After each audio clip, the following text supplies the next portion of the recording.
Bagaimana wanita-wanita ini menjalankan dakwah. Ingat, dakwah itu bukan hanya sekedar berdiri di podium dan berceramah, tidak. Dakwah dalam artian luas. Berenang sendirian ke atas atau teman-teman balik lagi ke bawah. Bangun saudaraku, bangun, bangun, bangun, bangun. Atau dalam keadaan bahaya. Yang mana? Teman-teman bangunkan saudara-saudaranya, ya kan? Mungkin di situ ada ayah, ada ibu, ada adik-adik kita, teman-teman kita. Semuanya masih pingsan tenggelam dalam lautan. Tega nggak jalan sendirian ke atas?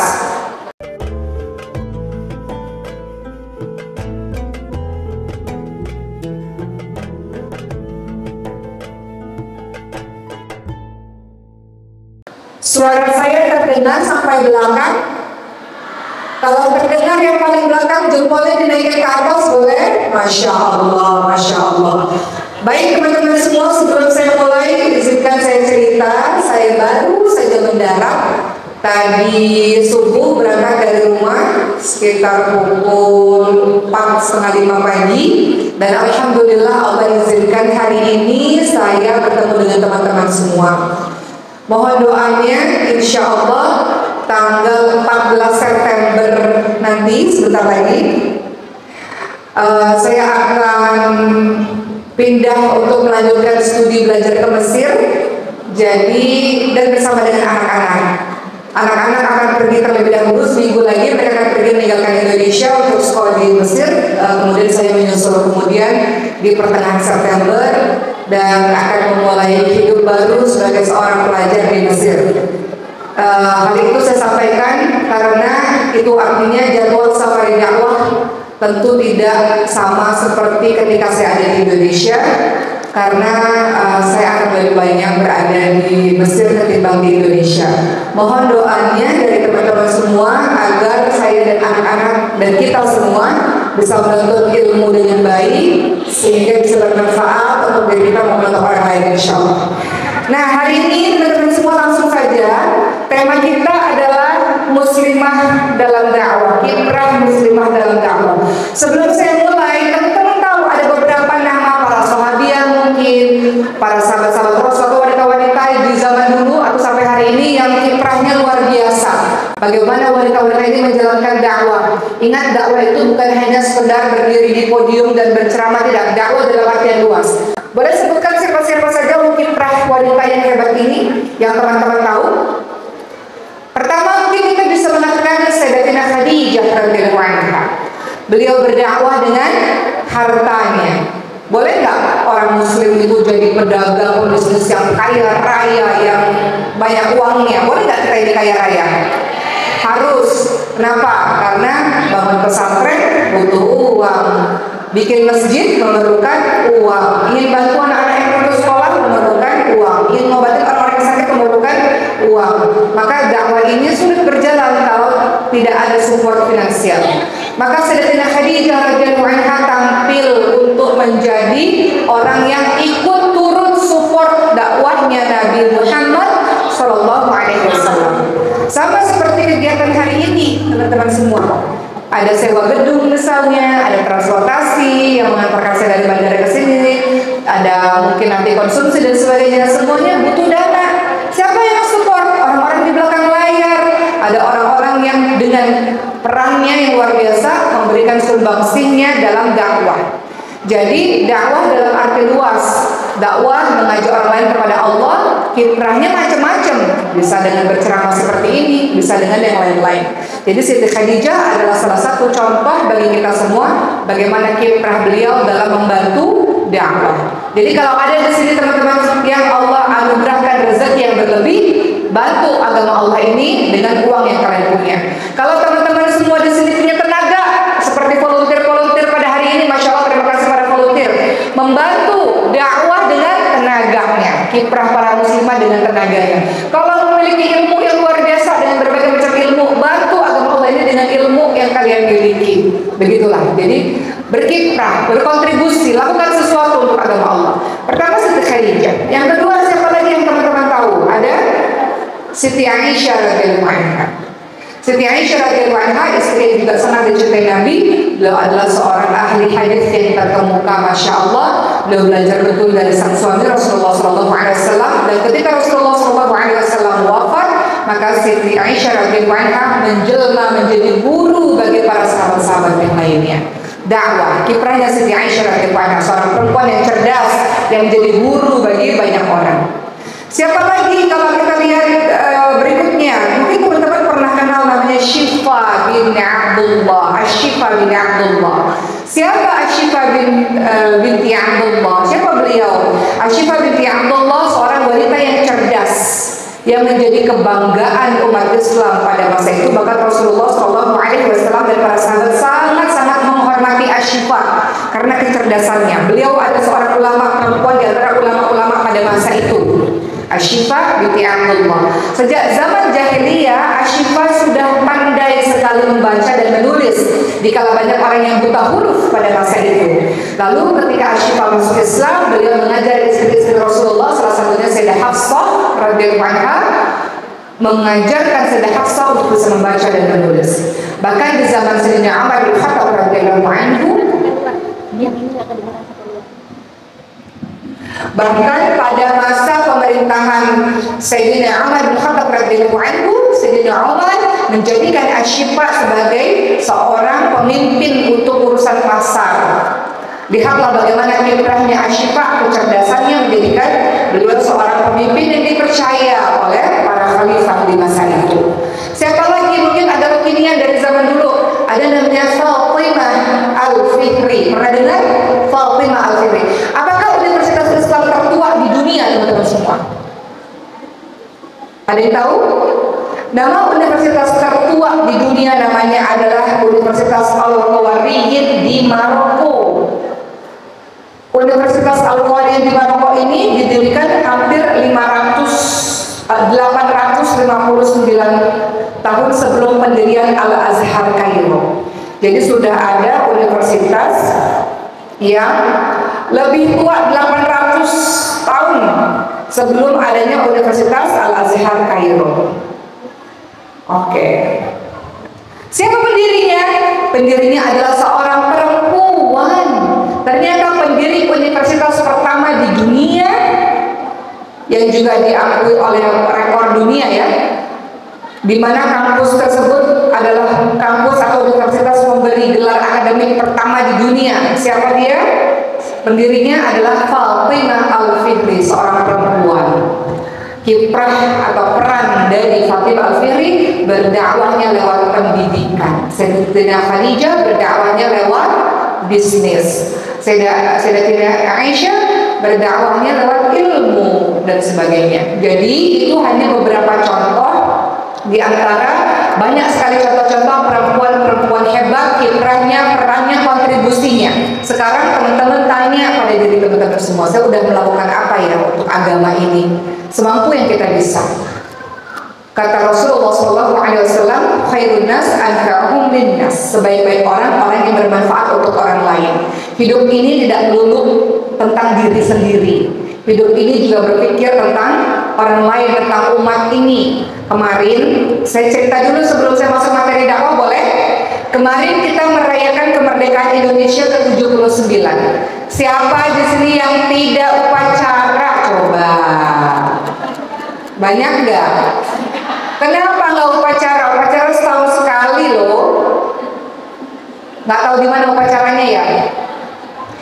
Kemarin saya menyampaikan pada teman-teman di pesantren, upacara itu 1 tahun 1 kali, nggak seminggu sekali kayak SD kita dulu, sekolah kita dulu, nggak, 1 tahun 1 kali. Upacara itu sangat penting untuk menambah rasa cintamu kepada tanah air. Ketika kau hormat bendera, ada sesuatu terasa di dadamu bahwa kau akan berkontribusi untuk bangsa ini, untuk negara ini, untuk agama ini. Penting sekali upacara. Jangan dilewati upacara nanti tahun depan ya, ibu-ibu sekalian, teman-teman sekalian ya. Karena membangun rasa cinta tanah air, membangun rasa semangat untuk berkontribusi. Tadi saya katakan hidup ini bukan melulu tentang diri sendiri. Hidup ini mikirin juga gimana ya agar orang lain baik bareng-bareng. Bangsa ini baik sama-sama. Miliki rasa kepedulian itu teman-teman semua. Kenapa? Karena umat Islam bukan umat yang mikirin diri sendiri, bukan. Allah Subhanahu wa taala berfirman, "Kuntum khairu ummah ukhrijat lin-nas ta'muruna bil ma'ruf wa tanhauna 'anil munkar." Kamu sekalian adalah umat terbaik. Kita ini digelari sebagai umat terbaik yang dilahirkan untuk manusia, yang punya tugas mengajak manusia kepada kebaikan, mencegah manusia pada kemungkaran. Jadi umat Islam itu bukan umat yang mikirin diri sendiri. Umat Islam itu umat yang mikirin orang lain untuk baik bareng-bareng. Itulah dakwah. Mengajak orang lain kepada Allah Subhanahu wa Ta'ala, mengajak orang lain pada kebaikan. Kalau diri sendiri malas-malas upacara kemarin, malas-malas, gimana bisa berkontribusi? Upacara aja nggak dianggap sebagai sesuatu yang penting untuk menambah nasionalisme kita misalnya. Saya mau teman-teman semua baca bareng-bareng sama saya surah Al-Asr. Semuanya sudah hafal kan? Kita baca bareng-bareng Wal-Asr, dan sampai habis nanti saya akan jelaskan bagaimana peran kita, teman-teman semua, bahwa peran kita bukan hanya mengurusi diri sendiri, tapi ada peran dakwah. Boleh baca bareng-bareng?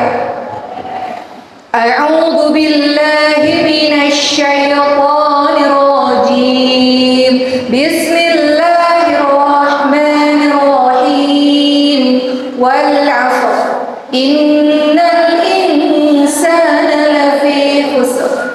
Illa alladhina amanu wa 'amilus solihati wa tawasaw bil haqqi wa tawasaw bis sabr.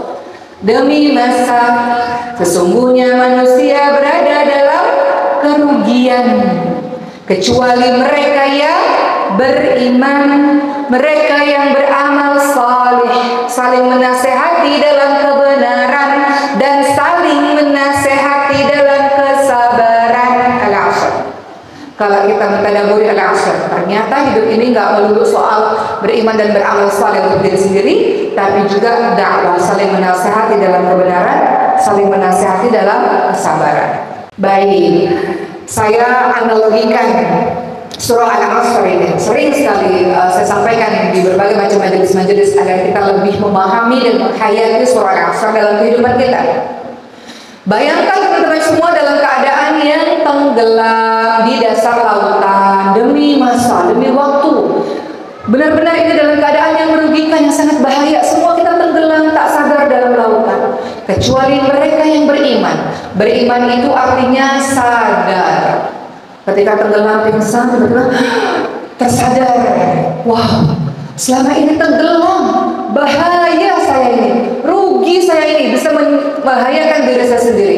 Setelah beriman, beramal saleh, berbuat baik untuk menolong diri sendiri, akhirnya kita sadar, gak bisa nih, bahaya nih, tenggelam di dalam lautan. Kita berenang, beramal baik untuk diri kita sendiri. Dan mereka yang saling menasihati dalam kebenaran.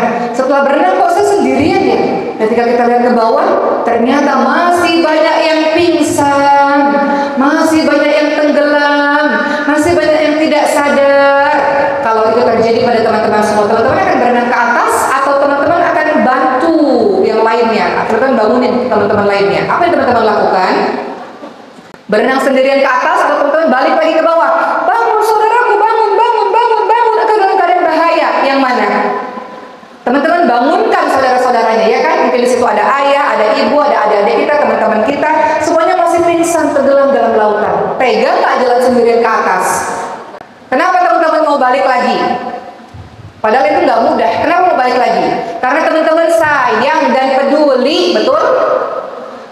Teman-teman sayang dan peduli. Itu yang dilakukan Rasulullah SAW. Rasul kalau mau masuk surga sendirian bisa aja, tapi Rasul sayang dan peduli. Rasulullah SAW dan sahabatnya dan kita dan penerusnya sayang dan peduli kepada teman-teman yang masih pingsan dan tenggelam yang tidak sadar. Oleh karena itu saling menasehati dalam kebenaran. Bangun, saudaraku, bangun. Sudah nggak sadar terlalu lama, tenggelam pingsannya udah terlalu lama, bangun. Saat semuanya udah bangun, ayo kita bareng-bareng menuju ke keselamatan, jalan keselamatan. Akhirnya semuanya berenang ke atas bareng-bareng, saling bergandengan tangan. Tiba-tiba di tengah perjalanan mereka mengatakan, aku capek, lelah, jalan ke atas masih jauh, banyak ujian-ujiannya. Ini kadang-kadang ombaknya besar, kadang-kadang mungkin ada ikan yang besar akan membahayakan kita. Sudahlah, jangan aku tenggelam aja pingsan. Saling menasehati dalam kesabaran. Surah Al-Asr. Sabar saudaraku, jalan menuju kepada keselamatan, menuju ke atas itu tidak mudah. Tapi kita bisa kalau kita sama-sama. Sepanjang kita bersama-sama bergandengan tangan, kita pasti bisa. Karena hari ini kamu lemah, saya yang angkat tangan kamu. Besok saya yang lemah, kamu yang angkat saya. Kita bergandengan tangan, kita bisa bareng-bareng sama-sama menuju kepada keselamatan. Itulah surah Al-Asr. Analoginya seperti itu. Jadi di sini kita tahu teman-teman semua, nggak mungkin kita ini umat Islam ini cuek aja, nggak mungkin. Kenapa? Karena tidak tega, karena ada rasa peduli, ada rasa sayang. Kenapa? Karena kita digelari umat terbaik. Umat terbaik punya tugas, ajak tuh ayahmu, ibumu, adikmu, saudaramu yang belum merasakan nikmatnya ibadah seperti yang kau alami. Kau kan pengen orang-orang yang kau cintai merasakan nikmat itu, ya enggak? Mereka yang masih enggak jauh daripada Allah, kalian ingin nikmat sekali ya rasanya dekat dengan Allah, ingin rasanya nikmat itu saudara kita juga mengalaminya. Maka Islam itu Masya Allah di dalamnya satu paket dengan dakwah. Artinya mengajak, yuk sama-sama yuk kita dekat lagi sama Allah. Kau berjalan sudah terlalu jauh, sudah terlalu lama, nggak sadari terlalu lama, bareng-bareng yuk. Nanti suatu hari nanti saya juga jatuh mungkin, saya juga lemah, saya butuh kamu. Makanya di Islam agama itu adalah nasihat, saling menasihati satu sama lain. Teman-teman lihat surah Luqman ayat ke-17. Seorang bijaksana namanya Luqmanul Hakim menasihati anaknya. A'udzu billahi minasyaitonir rajim. Ya bunayya aqimis shalah wa'mur bil ma'ruf wanha 'anil munkar wasbir 'ala ma asabak inna dzalika min 'azmil umur. Kata Luqmanul Hakim kepada anaknya, wahai anakku sayang, dirikanlah sholat dan suruhlah manusia mengerjakan yang baik-baik dan cegahlah manusia melakukan yang buruk-buruk dan bersabar terhadap dakwahmu itu, bersabar terhadap apa yang akan menimpamu, sabar dalam menjalankan sebuah kebaikan atau mengajak orang lain dalam kebaikan perlu yang namanya kesabaran, sabar. Sesungguhnya yang demikian itu termasuk hal-hal yang diwajibkan oleh Allah Subhanahu wa taala. Jadi dirikan salat, engkau minta kekuatan kepada Allah dengan salat, setelah itu ajak orang lain untuk menuju kepada kebaikan. Masya Allah, ini perintah untuk kita berkiprah, berkontribusi. Teman-teman menolong agama Allah tuh buat apa sih? Karena teman-teman sudah ditolong sama Allah sejauh ini, betul nggak? Sejauh ini teman-teman ditolong nggak sama Allah? Saya cerita sedikit sebelum saya lanjutkan ayat-ayat maupun hadis maupun kisah-kisah lainnya. Kami di pesantren Tahfidz Maskanul Hifdz itu mayoritas full beasiswa, mayoritas gratis. Siapa yang bayarin? Anak-anak ini bisa hafal 30 juz, bisa belajar bahasa Arab, bisa belajar ulumul syar'i, bisa melanjutkan studinya. Siapa yang membiayai mereka? Umat. Ketika lagi safari dakwah, orang sedekah, itu sedekah-sedekah 100% diberikan untuk dakwah Al-Quran. Oleh karena itu mereka ingat, aku ditolong oleh umat. Seringkali yang sedekah itu mungkin lebih miskin, mungkin lebih fakir, mungkin nggak punya, tapi bersedekah, Masya Allah. Sedekah bukan perkara orang mampu, tapi orang mau. Betul nggak teman-teman semua? Banyak orang mampu, pelit, kikir, lebih, tapi orang yang mau, mungkin hartanya nggak banyak, tapi mau sedekah. Allah nggak lihat nominal, kan Allah lihat keikhlasan. Maka teman-teman ini mengatakan, dulu aku dibantu oleh umat, insya Allah giliran satu hari nanti aku membantu umat. Aku ditolong oleh Allah berkali-kali dalam kehidupanku, aku harus menolong agama Allah Subhanahu wa taala dengan kemampuan yang aku bisa. Maka sama seperti teman-teman semua di sini, Allah bantu teman-teman gak sih?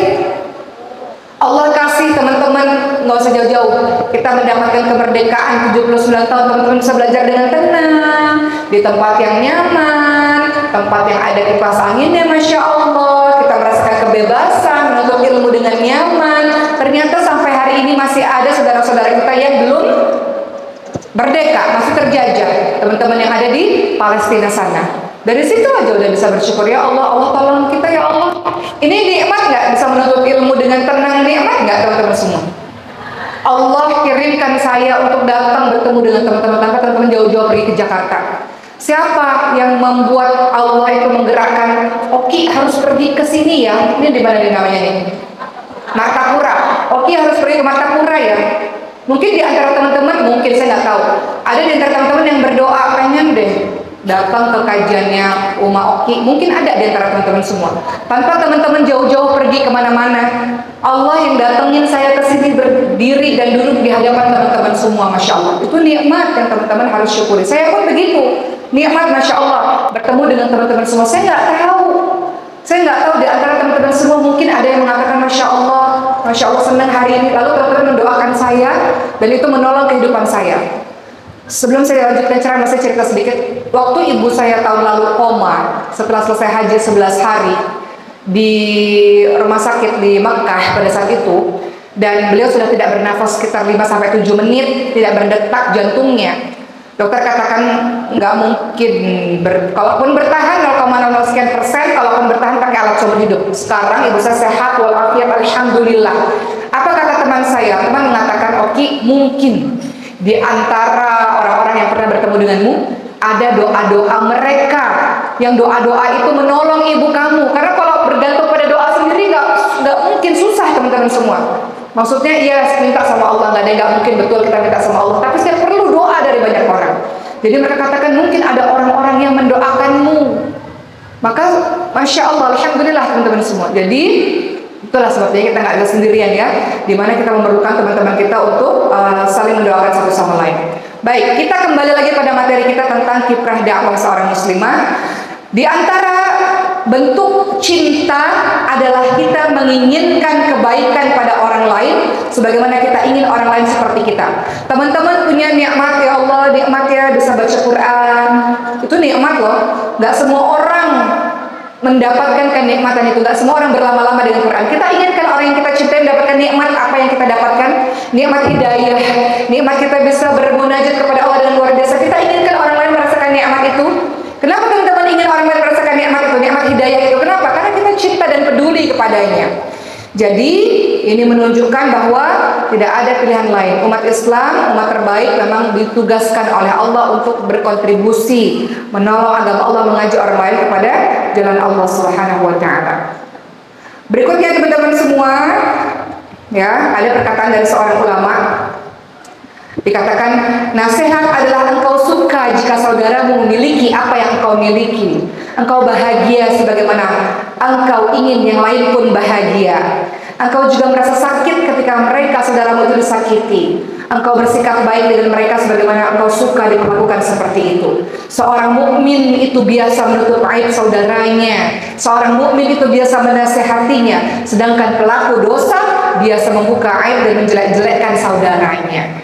Itu sebabnya sebenarnya di dalam Islam kalau kita ingin berdakwah atau mengajak orang lain, dakwah bukan tugas ustazah ustaz doang ya teman-teman semua yang berdiri di atas podium, tidak. Dakwah itu adalah peran kita semua. Seorang ibu adalah da'iyah untuk anak-anaknya, betul? Untuk keluarganya. Teman-teman da'iyah untuk teman-teman yang lainnya, saling menasihati dalam kebenaran dan kesabaran seperti surah Al-Asr yang kita baca tadi. Imam Hasan Al-Basri berkata, sesungguhnya hamba yang dicintai di sisi Allah adalah yang mencintai Allah lewat hambanya dan mencintai hamba Allah karena Allah. Di muka bumi dia pun memberi nasihat pada orang lain, bukan cuek, bukan nggak peduli sama sekali. Ada satu negeri yang diazab oleh Allah. Kenapa? Ada orang soleh di dalamnya, tapi orang solehnya nggak berfungsi. Orang solehnya nggak mengingatkan teman-teman yang lainnya. Allah azab semuanya, termasuk orang-orang saleh di dalamnya. Engkau punya tugas untuk mengajak orang lain pada kebaikan. Kenapa engkau diam saja? Rasul katakan kalau melihat kemungkaran di depan matamu, maka halangi itu dengan kekuatanmu, dengan tanganmu. Tidak bisa halangi dengan lisanmu semampumu yang kau bisa. Gak bisa ingkari bahwa itu perbuatan yang tidak baik. Maka kita lihat banyak sekali tempat-tempat yang diazab oleh Allah. Kenapa? Karena orang baiknya gak berfungsi. Kemana wahai engkau orang baik? Kenapa engkau diam saja? Kenapa engkau tidak lakukan sesuatu? Kenapa engkau tidak ingatkan saudaramu semampumu? Kenapa engkau diam saja? Maka Allah azab negeri tersebut disebabkan engkau tidak berbuat apa-apa. Engkau sudah digelari umat terbaik, dipilih sebagai umat terbaik yang punya tugas untuk dakwah tadi. Seperti surah Luqman ayat 17 yang saya sampaikan. Dakwah itu apa sih? Mengajak, menyeru, merangkul, ya. Dakwah itu tugas siapa? Tugas siapa? Kita semua. Tadi saya baca surah Ali Imran 110. Apa tadi? A'udzubillahi minasyaitonir rajim.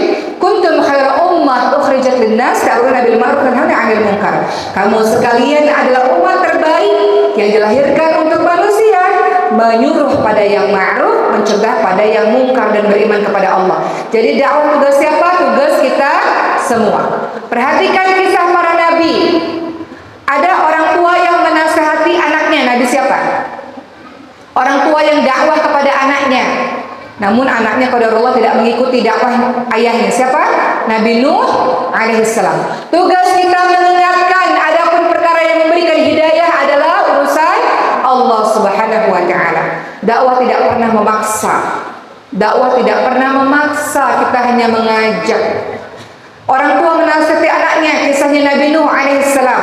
Anak menasihati orang tua, kisahnya siapa? Nabi Ibrahim alaihissalam. Yang menasihati ayahnya. Suami yang menasihati istri, kisahnya siapa? Nabi Lut alaihissalam. Istri yang menasihati suami, kisahnya siapa? Asiyah kepada Fir'aun. Kakak menasihati adik, kisah antara Habil dan Qabil. Kemudian keponakan menasihati pamannya, walaupun akhirnya di penghujung hidupnya tidak beriman, siapa? Nabi Muhammad SAW kepada Abu Thalib. Lihatlah teman-teman semua, semuanya mengingatkan walaupun hasil akhir adalah milik Allah Subhanahu wa Ta'ala. Jadi teman-teman sekarang berpikir, saya akan berdakwah kepada siapa ya? Anakkah? Suamikah? Ada loh di antara kita yang istrinya rajin ngaji, suaminya boro-boro, nggak pernah pegang Quran, nggak pernah datang ke masjid. Ada nggak? Allah kirimkan teman-teman, Allah kirimkan ibu untuk berdakwah untuk suaminya dengan cara yang ma'ruf, dengan cara yang baik. Allah kirimkan teman-teman semua untuk berdakwah. Ada di sini bukan asli orang sini, transmigran, mungkin dari daerah Jawa, dari daerah Sumatera, mungkin ada. Mungkin ada satu maksud di mana Allah ingin teman-teman mewarnai dengan nilai-nilai dakwah misalnya, atau penduduk sini asli mungkin mewarnai teman-teman yang lainnya. Jadi dakwah tugas semuanya. Adapun hidayah mutlak milik Allah Subhanahu wa Ta'ala. Dalam surah Al-Qasas ayat 56, sesungguhnya kamu tidak akan dapat memberikan petunjuk kepada orang yang kamu sayangi, tetapi Allah lah yang memberikan petunjuk kepada orang yang Allah kehendaki, dan Allah lebih mengetahui orang-orang yang mau menerima petunjuk. Tugasmu mengingatkan saja dan berdoa maksimal untuk diri sendiri dan untuk orang lain.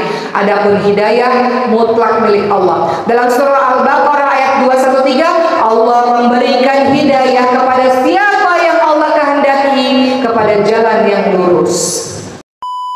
Allah menjadikan amar ma'ruf nahi mungkar. Allah menjadikan mengajak pada kebaikan dan mencegah pada kemungkaran sebagai pembeda antara